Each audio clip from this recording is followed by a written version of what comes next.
Tuddamu okubakubiriza okusigala nga muli babuvumu mu buli mbeera yonna.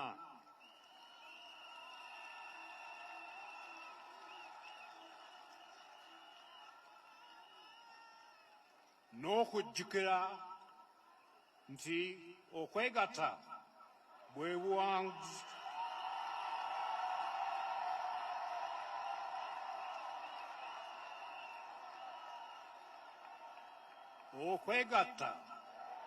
buwanguzi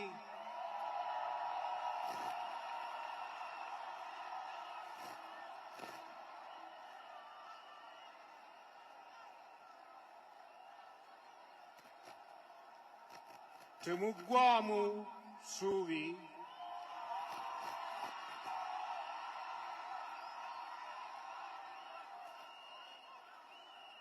kazigizi bwe tulina kaakati ajja kukyuka singa ffenna tusigala ku mulamwa.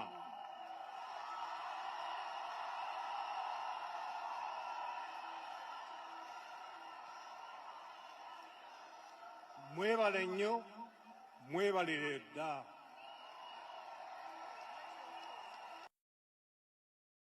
Tewali bukulembeze bwonna bussibwamu kitiibwa nga bulinnyirira eddembe ly'obuntu.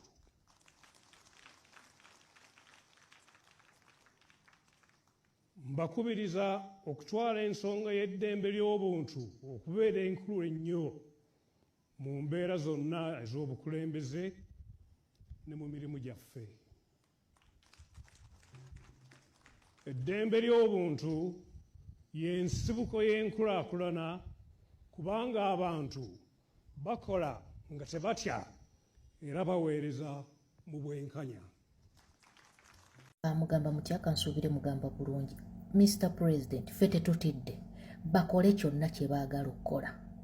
Bakole kyonna kye baagala okukola naye ffe omulamwa guli ogwo kubagoba. Mishoni yaffe tegenda kukyuka. Mishoni yaffe eri nti Museveni must go n'akabinja kaabwe konna. Kino tumaze ebbanga ddene nga tukigamba bannayuganda. Embeera yonna gye bateekawo ne tudda ku kkubo tokkiriza kuwa Museveni ky'ayagala. Tokkiriza kujja ku kkubo n'akukuba n'akuttamu baakusse n'akwatako baakutte n'awambako baawambye nodda ewaka. Gwe wositukira nti ozze ku kkubo oba kubanja mukulembeze oba bamukutte oba kiki ekyapeninze, message erina okukyukira ku street. Gwe bageze bamukwateko ojje ku street, we tutuukira bwe tuti ku street, message yakugoba Museveni. Teri kuzikiza paka ng'afulumya eggwanga lya Uganda. Bwe baba tebaagala kulonda kalulu, tunaakalondera mu Uganda eddako. Tunaakeetegekera mu Uganda eddako nga bafulumya eggwanga lya Uganda ate bonna. Okitegeera? Ate bonna. Tubulayo nnaku mbale bubazi. Kati muna Uganda ffe tusalawo. Pulezidenti waffe bamukwate. Eiza tujje ku street tubagobe oba tubalinde tubatuuse mu kalulu tubagobe. Bajja musumulula. Bajja muta tetuva ku mulamwa. Omulamwa gwa kugoba Museveni ne kagurupu ke konna. Diversion yonna gye baagala otuteekamu tulina okubeera abagezigezi ng'obwana bw'emisota. Ekirungi pulezidenti waffe akyakipinga nga atwapudetinga. Mu downloading ka biti chat. Saawa yonna batukutulako internet. Egyo emivuyo gyonna ne gigenda mu maaso ng'ensi eri mu kizikiza. Mubeere ne communication mugenda communicatingira. Mission eri emu ya kugoba Museveni. Tebatuzanya emizannyo gye baazanya bana Abatanzania. Nekino ekikazi kino kishamye mu bikoze bikyaki simanyi kyekyani ekyo ekyo Tanzania. Okitegeera ne baluzinga olutalo bannayuganda bino ebintu tube nga tufunyemu ekyokuyiga. Pulezidenti waffe bamukwate eiza tujje ku kkubo tugobe Museveni agende. Pulezidenti tujja mweteera nga ba Edi Mutwe oba si ekyo tumulekeyo tugende mu kalulu. Tugende mu kalulu tumukamukube tubanje lumu bonna abasibe nga ne pulezidenti mwali. Tebagenda kututiisatiisa ku luno kye twagala tukimanyi. Respect Mr. President. King News buno bubaka tebulinda nkusaba tambuza video etuuke ku buli Munnayuganda. Eno ensonga nina baganda baffe bazze bajoogerako ebbanga awo emabega waliwo abaze bajogerako n'omukulembeze waffe avuddeyo n'ajogerako. Tambuza video. Gavumenti ya Museveni eyina olukwe olw'okumukwata nga twakamala okuba akalulu bwe bati nga bwe kyaliwo mu 2020 lwe baamukwatira eruuka. Gavumenti ya Museveni neekuba abantu amasasi mu kijjukira bulungi. Era omukulembeze afunyeeko mbu bateekateeka okwagala okukiddamu olw'okuba bali mu fiya. Bateekateeka okwagala okukiddamu bakwatireko Abannayuganda, bawambireko Abannayuganda, bakubireko Abannayuganda. Nga baagala Kyagulanyi bamukwata nga tetunatuuka mu kalulu oba nga tumaze okukatuukamu. Abannayuganda bwe bayimuka okwekalakaasa, gavumenti ya Museveni ebeeko kyebakola. Eyo information omukulembeze agifunyeeko. Era mujjukira twamala okuba akalulu nti baamuarestinga ne bamuteeka mu maka ge.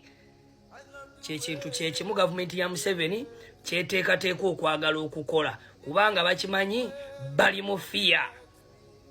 Tesenga akasajja bakaleka baba bamaze okuvaako. Nekyanjawulo nti omukulembeze akimanyi kye bamukola mu 2021 obudde buno akimanyi bulungi nti tayinza kuzannya muzannyo gwe gumu gwe yazannya oba gwe bamuzannya mu kalulu ka 2021. Katusabe omukulembeze waffe nga bw'okitegedde tuzanye mu nkola eya Robert Bomb style.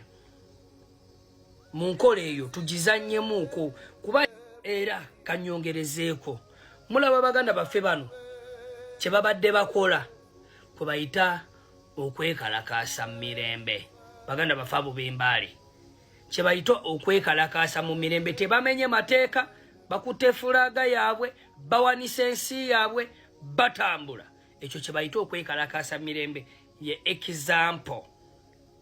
Naye nga omukulembeze avudde n'akikonamu stamp n'agamba gavumenti ya Museveni eteekateeka okwagala okumuwambira mu maka ge, eteekateeka okwagala okumukolako ebintu ebyambyone.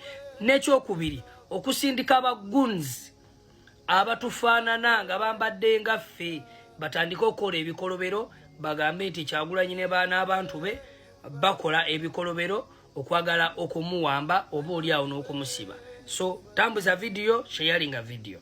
Oba bagala kikola nga bulijjo mbagamba wuliriza bulungi nnyo kasweti Mr President kwali kino kye planning okukola kiri already drafted, kiwandiikiddwa era kigenda kute sanctioningibwa okusindikwa mu unity zonna. Muwulirize bulungi Mr President, nkusaba wulirize information eno bulungi. Ngenda gisoma mu Luzungu ensi yonna emanye. Esoma bwete. Approved the plan by SFC, DS, CMY, ISO, ESO to arrest Bobi Wine on Friday 9th January 2026 after switching off internet in Uganda on Thursday 8th of January 2026 and Bobi Wine be arranged before court on Monday 12th of January 2026 late evening to answer 62 electoral cases by Byabakama and police. There are also 6 more charges, security-related cases that Bobi Wine appear and be charged in the Military General Court Martial in Machindi, Kampala, on the televised on the eve of the elections, Wednesday 14th January 2026. Security cases including katusoke tukomakao mukadde eri mu Luganda bakugambye nti bino byonna ebiwandiikiddwa bikkiriziganyiziddwako nga byakyama. Ebitongole omuli ekya SFC, DS yayitibwanga CIM, omuli ISO, ESO nga bagenda kukwata His Excellency Robert Kyagulanyi Ssentamu ng'ennaku z'omwezi 9 omwezi ogw'olubereberye 2026. Oluvannyuma bajjeko amayengo g'omutimbagano mu Uganda olw'okuna lujja kubanga 8 omwezi ogw'olubereberye 2026. Omukulembeze gw'eggwanga Robert Kyagulanyi Ssentamu ajja kuba bamutwala mu kooti ku Mande ng'ennaku z'omwezi 12 omwezi ogw'olubereberye 2026.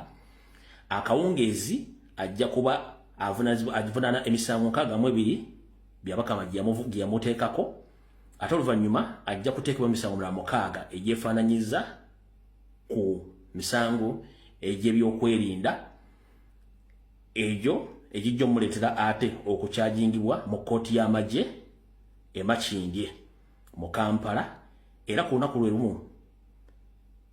lumu ng'enkeera lwakusatu nga 14 ogw'olubereberye 2026 bajja mwongerako emisango emirala egyekuusa ku gy'ebyokwerinda.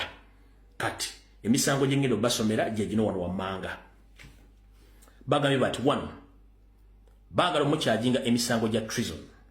Bagambye omusango gusooka treason, that Bobi Wine plotted to overthrow a legitimate government of President Joseph Tibahura Museveni Kaguta. Bwe musango okusooka nti omusango okulya mu nsi ye olukwe nti Robert Kyagulanyi Ssentamu yeetaba oba yagezaako okwagala okujja gavumenti ennonde eya Nyandi Yoseferi Tibahabulwa mu buyinza bw'omusango gusooka. Omusango gwokubiri gubagezaako bino biwandiike buwandiisi ne mujja birabako oba bisuule wansi. Kuliko terrorism, that Bobi Wine, others in prison and others still at large, engaged in acts of terrorism. Robert Kyagulanyi Ssentamu Bobi Wine nti ye ne banna bali mu kkobera saako n'abalala abakyagumiza omusu beenyigira mu bitukolwa eby'obutujju. Tugenze ku gwokusatu.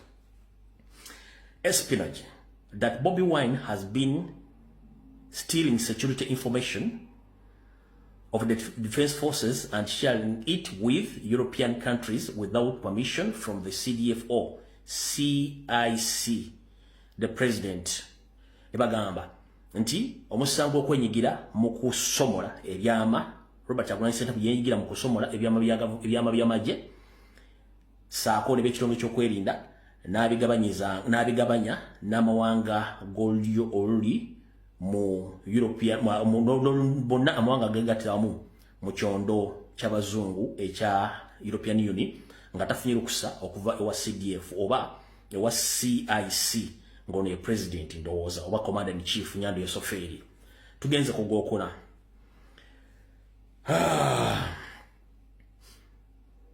Misplacement of the prison ogwakuna, that Bobi Wine knew of the plot of overthrowing the government of Yoweri Museveni and failed to inform the government about it, to report to the ministry or police. Nti President Kyagulanyi Ssentamu yamanyaako olukwe olw'okusula gavumenti ya Nyando Yoseferi era n'atasobola kutegeeza bekikwatako bonna. Kati gino emisango egimu bw'ogisoma gyakyewusira nga bwe bakola. Kuliko ogwokutaano baguyita murder, that Bobi Wine has personally participated in the killings of the people that have died or have been killed at his campaign rallies across the country since the campaign began on 29th of September 2025. Nti omusango bamuvuna emisango gy'obutemu bagamba nti yenga omuntu Robert Kyagulanyi Ssentamu yeetaba mu kutta abantu abattibwa nga bali ku campaign trails okuva campaign zatandika kuzomweza 29 mwezi ogw'omwenda 2025.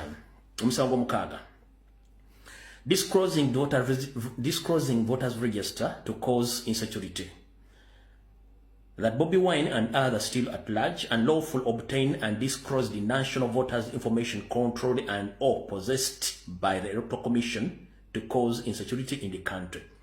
Nti emisango emirala gya kufulumya information ekwatagana ku nkala z'abalonzi n'abalala abakyalira ku nsiko, nti information eno n'agifulumya nga tamaze kufuna lukusa lufulumya information eno. Wano message weesemberayo. Bobi Wine will be remanded to Toro UPDF barracks and according to the CDF General Muhoozi Kainerugaba and Chief of Command General Nyando Yoseferi Tibahabulwa and General Salim Saleh etc. The intern will be off for 3 weeks in Uganda, and the UPDF will use internet blackout to assassinate opposition political leaders and crush all Bobi Wine's supporters. Mr. President, message ojulide bulungi njize mu Luganda njize mu Luzungu. Kati ebintu bino nga mbisomedde president n'abiwulira n'abalamu biwulidde bulungi nnyo. ekirungi mubadde ku social media nga mula police engeri gye badde conductinga mu embeera zaayo amajenge gye gadde gakolamu na buli kimu kibadde kigenda maaso so tembeera surprise okuba nti ebintu babiwandiise naye ffe tulina ekizibu kimu Uganda tukulembera abantu abataasoma abali mu office ezo ekyokubiri tukulembera abantu abali mu kutya tukulembera abantu abagwira video ninasimba yokukola ku lunaku lwa kumeka lwakusatu nti ye lwakusatu if I'm not mistaken doza lwakusatu nabagamba nti ku mateeka ga Geneva Convention agasawo UN tegakkiriza musajja yenna oba mukazi yenna eyajjanga munonyi wa budamu ggwanga eryo okufuuka omukulembeze w'eggwanga eryo kiba kitegeeza nti bano abantu abatufuga bajja kuwamba nsi nga barefugee so Museveni ne banno mwenna ne bw'oba azaala omwana mu Uganda si munna Uganda family ya Museveni mikwano gye gyonna bonna barefugee tebakkirizibwa kufuga ggwanga era ekyo bakimanyi so kati ekyo mukitegedde bulungi security alert mazojo ya president yavuddewo tugenze kuyokusatu